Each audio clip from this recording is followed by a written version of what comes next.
जय गुरु जी, शुक्राना गुरु जी। जय गुरु जी संगत जी। आइए संगत जी, आज हम जानेंगे कैसे एक सिंगर के लिए, एक गायिका के लिए गुरु जी ने जीवन के सुरों के तार बांधे। आइए जानते हैं कैसे गुरुजी ने एक आर्टिस्ट को ब्लेस किया, उनको एक बहुत ही फेमस, बहुत ही प्यारा सिंगर बनाया।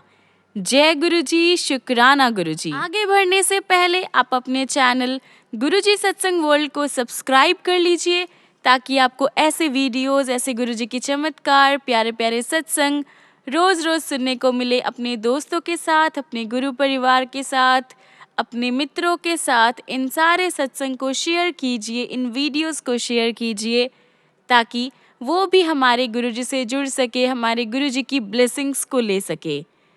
और हाँ संगत जी, आप में से कोई भी संगत अपना सत्संग हमारे साथ शेयर करना चाहते हो, गुरुजी का शुक्राना अदा करना चाहते हो, अपने गुरु परिवार के साथ, अपने दोस्तों के साथ शेयर करना चाहते हो, तो नीचे दिए गए ईमेल आईडी पर आप हमें मैसेज कर सकते हैं या फिर व्हाट्सएप नंबर है, आप हमें वहाँ पर भी अपना जो सत्संग है वो लिख कर भेज सकते हैं या टाइप कर कर भी भेज सकते हैं।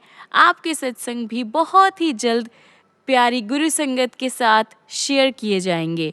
जय गुरु जी, शुक्राना गुरु जी। आज का सत्संग है सदा मासूम ठाकुर का। तो आइए जानते हैं उन्होंने कैसे गुरुजी की ब्लेसिंग्स ली, कैसे गुरु चरणों से जुड़े। 2 सालों से मेरी एक सहेली नूतन मुझे उसके साथ शिवरात्रि पर बड़े मंदिर चलने को कह रही थी। नूतन एक ब्यूटी पार्लर चलाती है और जब भी मैं उसके यहाँ जाती तो वह गुरु कृपा के बारे में मुझे बताती रहती, कुछ ना कुछ मुझे वो बताती रहती, पर मैं अपना जाना टालती रही।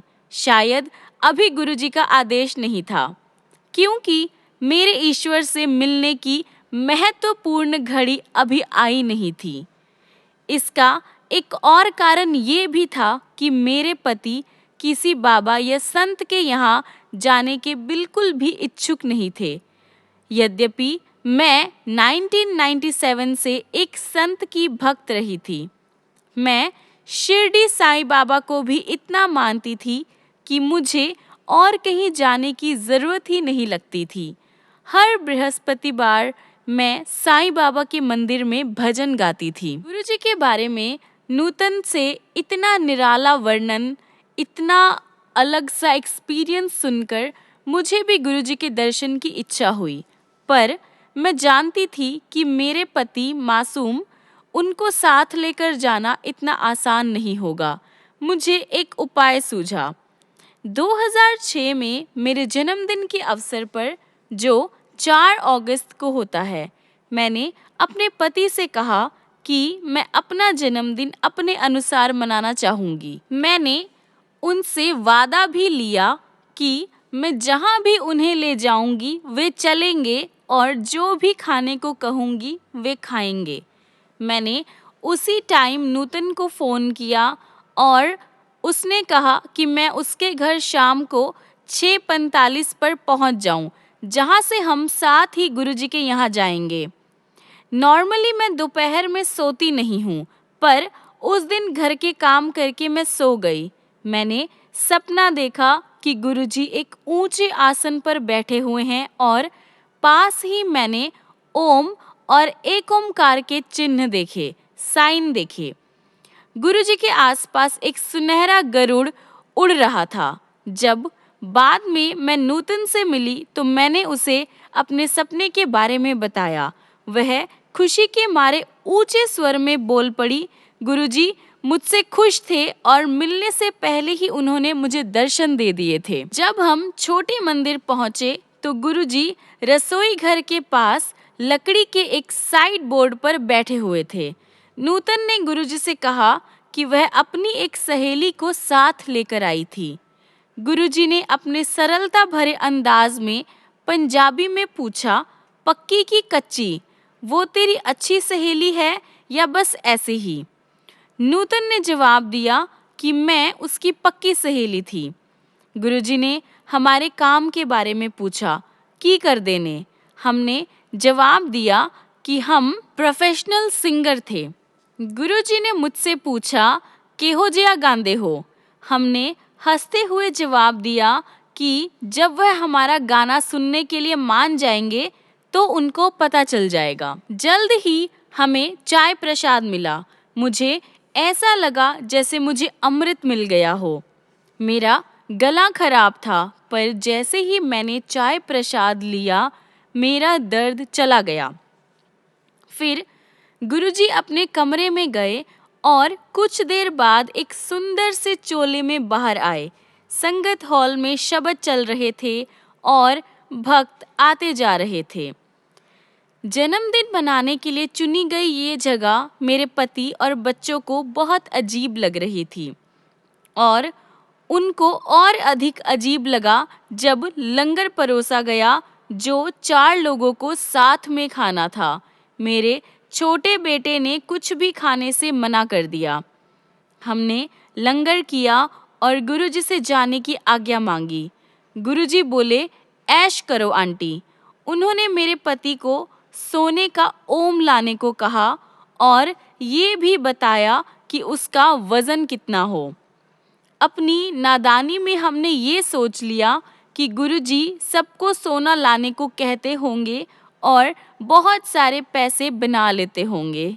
हमारे मन में ऐसा विचार इसलिए आया क्योंकि इससे पहले हम जितने भी बाबा और संत के पास गए थे उनका बस एक ही उद्देश्य था, पैसे बनाना। मैंने नूतन से इसके बारे में बात की और वह बोली कि गुरुजी ने जैसा कहा था हमें वैसा ही करना चाहिए। थर्सडे को जब हमने गुरुजी को सोने का ओम दिया तो गुरुजी ने मेरे पति की जन्म तिथि पूछी और फिर उन्होंने मेरे पति को वह ओम गले में पहनने को कहा। अपनी मूर्खता में मैंने गुरुजी से ये पूछने की हिम्मत कर ली कि क्या मुझे भी कुछ मिलेगा। गुरुजी बोले, ओ कमली, एको ही कनेक्शन हैगा, यानी एक ही कनेक्शन है। ये मेरी समझ के बाहर था। मैं इतनी श्रद्धा के साथ आई थी और मुझे कुछ नहीं मिला और वही मेरे पति जिन्हें बिल्कुल श्रद्धा नहीं थी उन्हें ओम का आशीर्वाद प्राप्त हुआ। फिर गुरुजी ने मेरे पति से पूछा कि वह किस जगह से थे। मेरे पति बोले कि वो जम्मू से थे। गुरुजी ने मेरी ओर मुड़कर पूछा कि क्या मैं सरदारनी थी और अंबाला और चंडीगढ़ से थी। मैंने मन में सोचा कि गुरुजी ये कैसे जानते थे, जबकि नूतन को भी इस बात का पता नहीं था। हमने गाया और गुरुजी ने हमें आशीर्वाद दिया। समय बीतता गया और हम छोटे मंदिर सैटरडे या संडे को जाने लगे। एक दिन गुरुजी मेरे पति को बोले, बाजा ले आ, आज तेरा गाना सुनिए। मेरे पति बोले कि वह बाजा घर पर था और हम गुड़गांव में रहते थे। इस पर गुरुजी बोले, गुड़गांव केड़ा पाकिस्तान है, चुक के ले आ बाजा ते आंटी नू इत्थे छड़ दे। मेरे पति घर के लिए तो निकले पर मुझे इतने गुस्से से देखा कि मैं डर गई कि रात को अवश्य घर पर झगड़ा होगा, लड़ाई होगी। मेरे पति संगीत बाजा लेकर इतनी जल्दी आ गए कि मुझे पूरा यकीन था कि उन्होंने गाड़ी बहुत ही तेज स्पीड से चलाई होगी। हमने लंगर किया और जब कुछ ही संगत रह गई थी तो गुरुजी ने हमें गाने को कहा। मैंने एक शब्द गाया और गुरुजी खुश लग रहे थे। उन्होंने मेरे पति को गज़ल गाने को कहा जो उन्होंने गाई। फिर गुरुजी ने मेरी ओर देखा और मैंने एक और भजन गाया। फिर गुरुजी लता मंगेशकर का पुराना गाना सुनना चाहते थे। मैं उसके लिए तैयार नहीं थी और सोच में पड़ गई कि क्या गाऊं। तभी मेरी निगाह एक गाने पर पड़ी जो मैं अपने साथ सूची में लिखकर लाई थी। तुम ही मेरे मंदिर, तुम ही मेरी पूजा, तुम ही देवता। और मैंने ये गाना गाया। गुरुजी प्रसन्न हुए और बोले कि मेरी आवाज़ बहुत सुरीली है। उनके शब्द थे, कुड़ी दी आवाज़ बड़ी मिठी है। हमने गज़लें गाई, युगल गीत गाए और अन्य गाने भी गाए। ऐसा कई महीनों तक चलता रहा। हमें समझ नहीं आया कि क्यों हमेशा गुरुजी हमें बिठाते और अपनी प्रेजेंस में गवाते। वास्तव में वह हमें आशीर्वाद दे रहे थे। वह हमेशा हमें कहते, अंकल अपना बाजा लेकर आ, हिट गाने और एल्बम नहीं बनाने। गुरुजी से मिलने से पहले हम बहुत बड़े आर्थिक संकट का सामना कर रहे थे, यानी फाइनेंशियल प्रॉब्लम का। हमारे बच्चे भी अवज्ञाकारी हो गए थे। हमारे आपस का रिश्ता भी बिगड़ता जा रहा था। मेरे पति कभी मेरी नहीं सुनते थे। हम दोनों की सोच आपस में बिल्कुल नहीं मिलती थी। हमें बाबा पंडितों और औरों ने जो कुछ भी करने को कहा हमने किया, पर हालात में कोई सुधार नहीं आया। हमारे रिश्तेदारों ने हमसे मुंह मोड़ लिया। हम हमेशा तनाव में रहते और उधार देने वाला हमेशा हमसे पैसे वापस मांगते रहते थे। मेरा जीवन से मन उठ गया था और इस तनाव भरे जीवन से मैं छुटकारा पाना चाहती थी। एक दिन हर ओर से निराश होने के बाद मैं छोटे मंदिर के एक कोने में बैठे रो रही थी। मुझे ऐसा लग रहा था जैसे कि मेरी सारी प्रार्थनाएं वेस्ट थी। पहले मैं कृष्ण भगवान को पूजती थी, फिर साईं बाबा को, और फिर मैं यहाँ गुरु जी के चरणों में आकर बैठी थी। मैं ये सब क्यों और किसके लिए कर रही थी? मुझे यहाँ से क्या मिलेगा? हाँ, ये सच था कि थोड़े टाइम के लिए मुझे मन की शांति मिलती थी, लेकिन जैसे ही मैं मंदिर के बाहर आती, मेरी फाइनेंशियल प्रॉब्लम्स मुझे फिर से घेर लेती। मैं सोच रही थी कि या तो भगवान को पूजना वेस्ट था और मेरी सारी प्रेयर्स वेस्ट थी, या मैं किसी एक जगह पर टिक नहीं पा रही थी और बस ऐसे ही एक बिन पैंदे के लोटे की तरह भटकती जा रही थी। अगर मुझे एक जगह से कुछ नहीं मिलता तो मैं स्वार्थी होकर तुरंत किसी और की पूजा करने लग जाती। मेरे मन में बहुत सारे डाउट्स आ गए थे।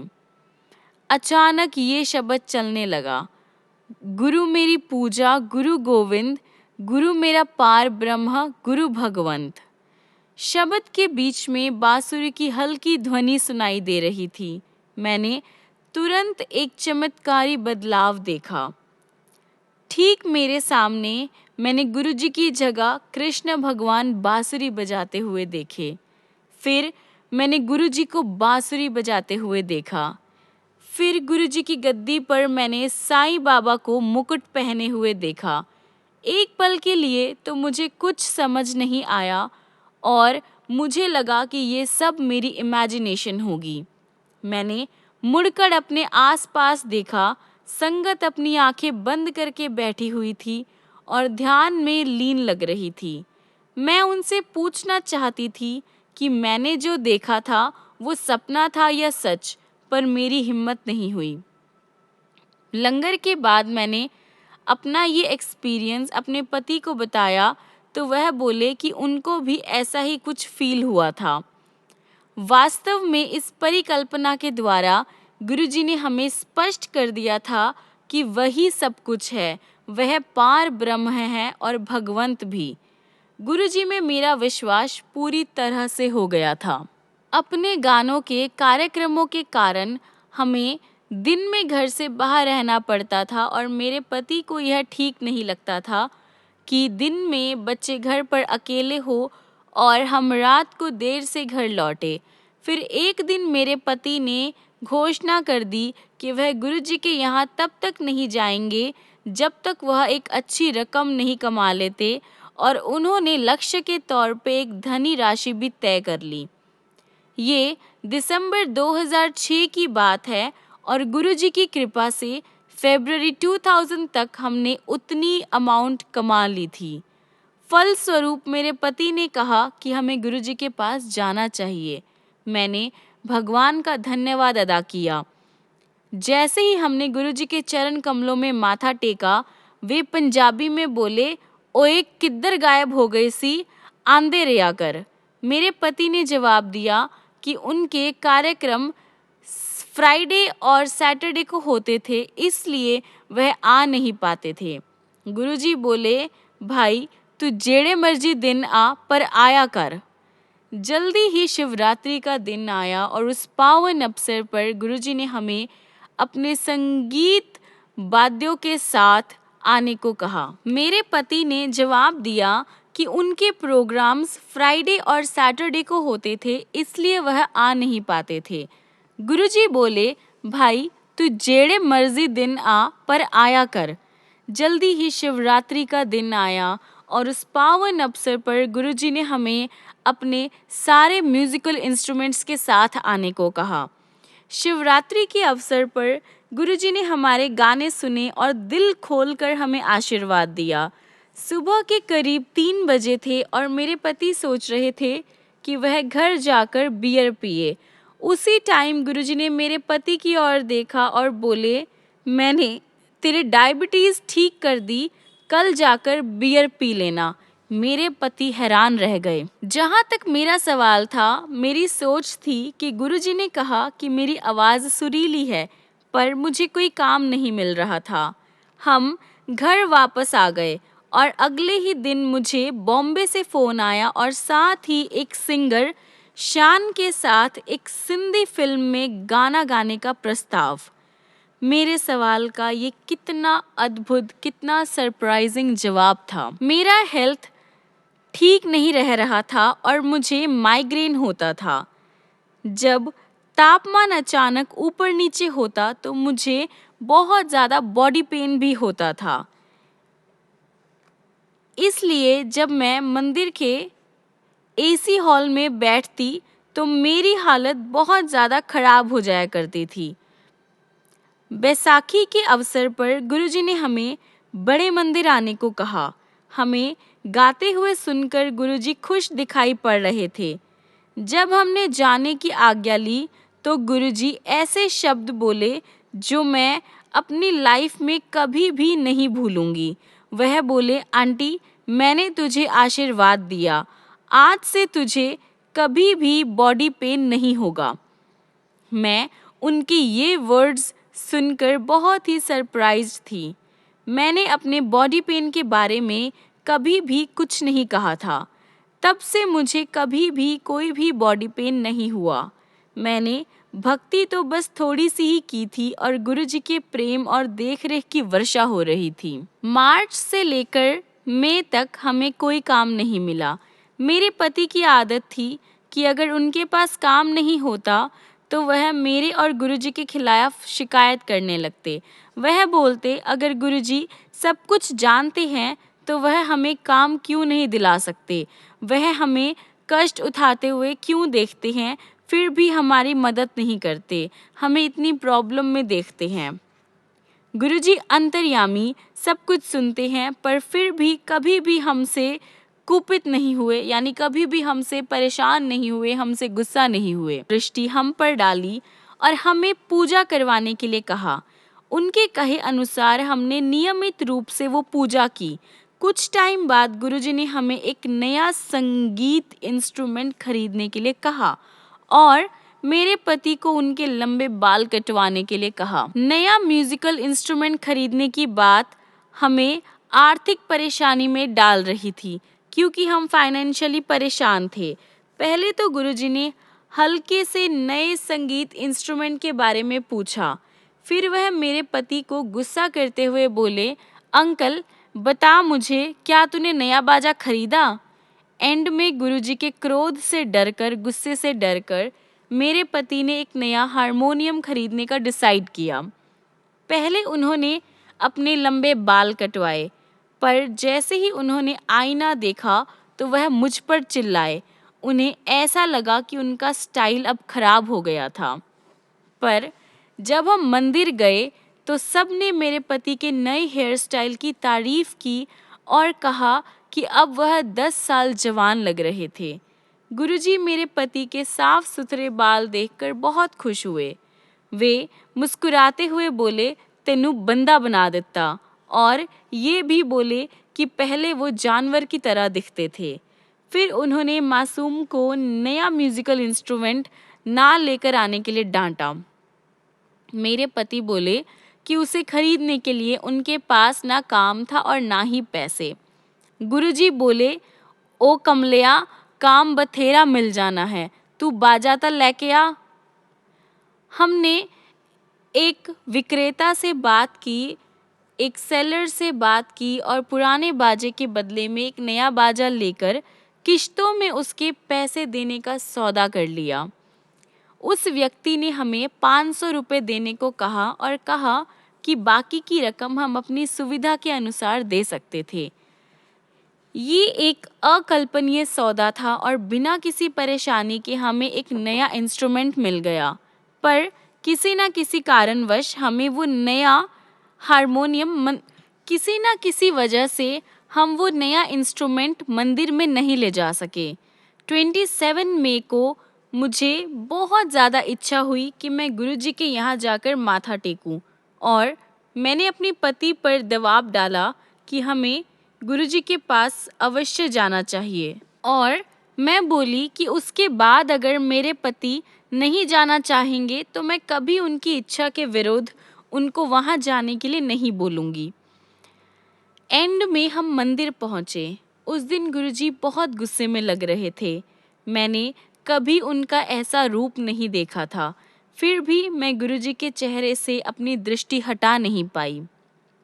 मुझे एक अजीब सा एहसास हो रहा था कि मैं फिर कभी गुरुजी के चरण कमल में नहीं आ पाऊंगी। आने वाले समय को लेकर मैं बहुत बेचैन और चिंतित थी।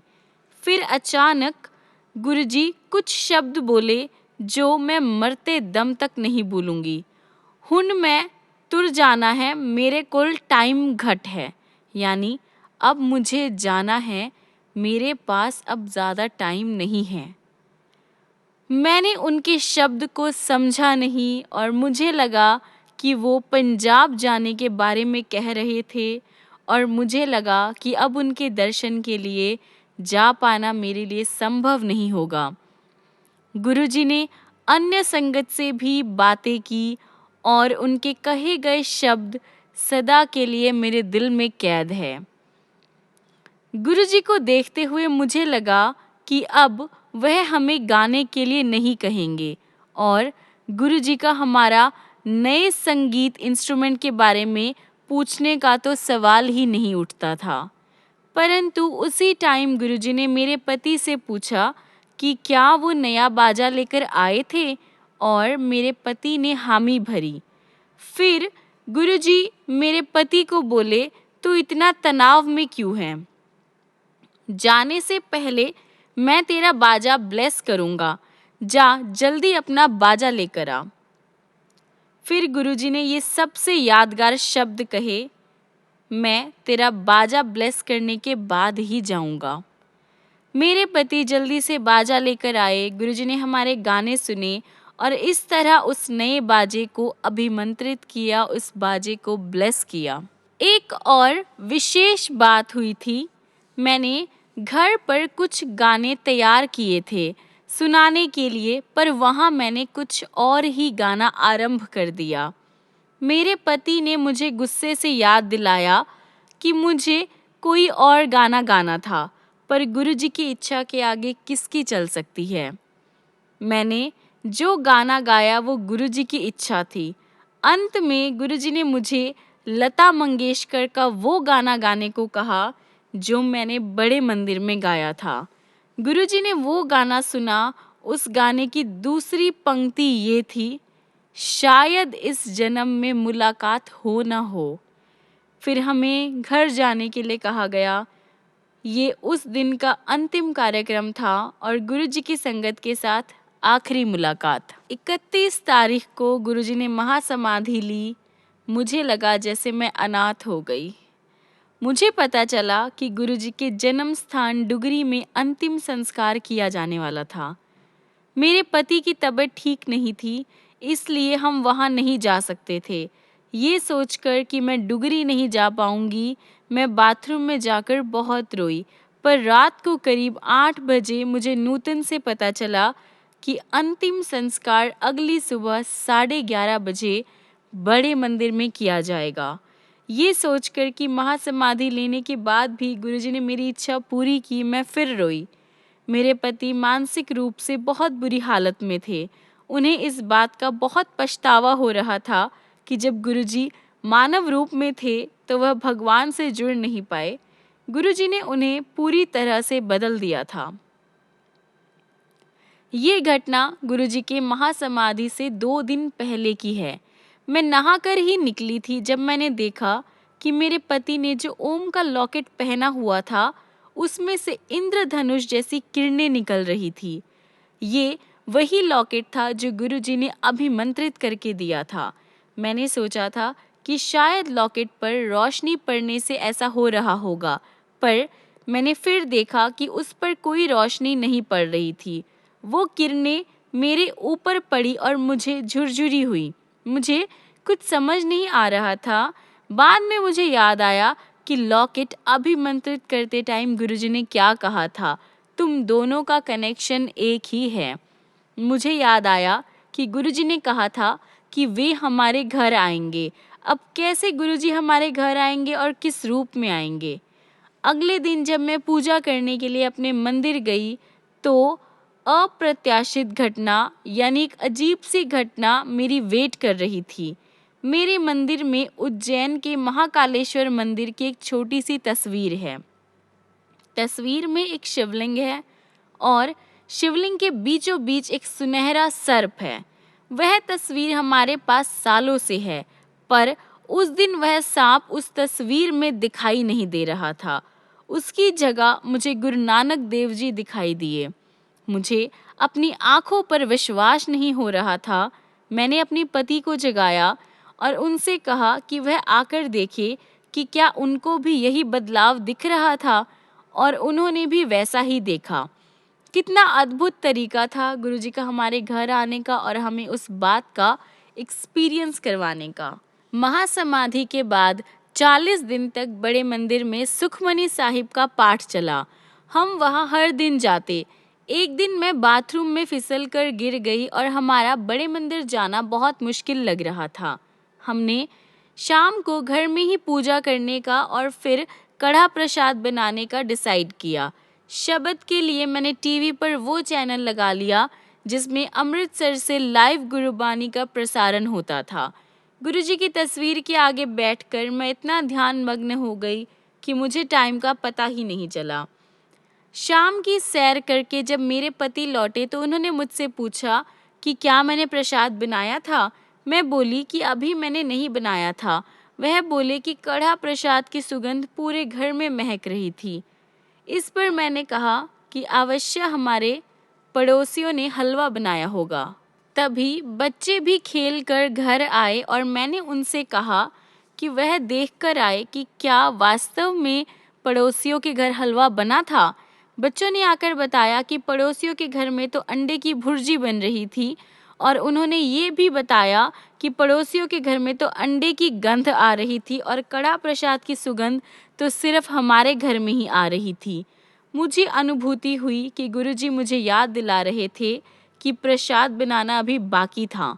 मैंने जल्दी से प्रसाद बनाया और फिर पूजा घर में गुरुजी की तस्वीर के आगे भोग लगाया। मुझे पूरा विश्वास है कि मुझे आशीर्वाद देने के लिए गुरुजी मेरे घर आए थे। गुरुजी की दृष्टि सदा हम पर बनी रहती है।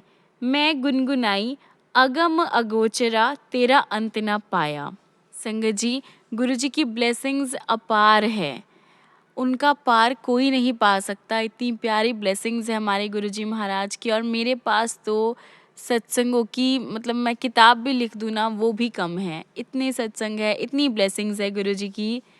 आज का सत्संग बहुत ज़्यादा मतलब मेरे दिल को दहला देने वाला है। मेरे संगत जी, महासमाधि के बाद भी गुरुजी ने हमें इतना ब्लेस किया। हमें कभी ऐसा फील ही नहीं होने दिया कि गुरुजी अभी फिज़िकली प्रेजेंट नहीं है, क्योंकि गुरुजी तो ओमनी प्रेजेंट है। हर जगह, हर टाइम पे, हर जगह प्रेजेंट है अपनी हर संगत के पास, हर संगत की पुकार सुनने के लिए। संगत जी, मेरे और भी सत्संग है, मैं आपके साथ फिर शेयर करूँगी। आज मैं अपना सत्संग यहीं पर विराम करती हूँ और गुरुजी का शुक्राना अदा करती हूँ। जय गुरुजी, शुक्राना गुरुजी। आइए संगत जी, हम अपने आज के सत्संग को यहीं पर विराम करते हैं और गुरुजी महाराज का शुक्राना करते हैं, और ख़त्म करने से पहले हमारे गुरुजी महाराज का मंत्र जाप करते हैं। ओम नमः शिवाय। शिव जी सदा सहाय। ओम नमः शिवाय। गुरु जी सदा सहाय। ओम नमः शिवाय। शिव जी सदा सहाय। ओम नमः शिवाय। गुरु जी सदा सहाय। ओम नमः शिवाय। शिव जी सदा सहाय। ओम नमः शिवाय। गुरु जी सदा सहाय। जय गुरु जी, शुक्राना गुरु जी। संगत जी, मिलती हैं अगली वीडियो में अगले ऐसे बहुत सारे गुरु जी के प्यारे प्यारे चमत्कार, प्यारी प्यारी ब्लेसिंग्स लेकर। तब तक के लिए गुरु जी आपकी लाइफ को ब्लेस करते रहें, ढेर सारा प्यार करें और आप भी गुरु जी को बहुत सारा प्यार करें। गुरु जी आपको बहुत सारी ब्लेसिंग्स दें और याद रखिएगा, मांगिए नहीं मानिए। जय गुरु जी, शुक्राना गुरु जी। जय गुरु जी संगत जी।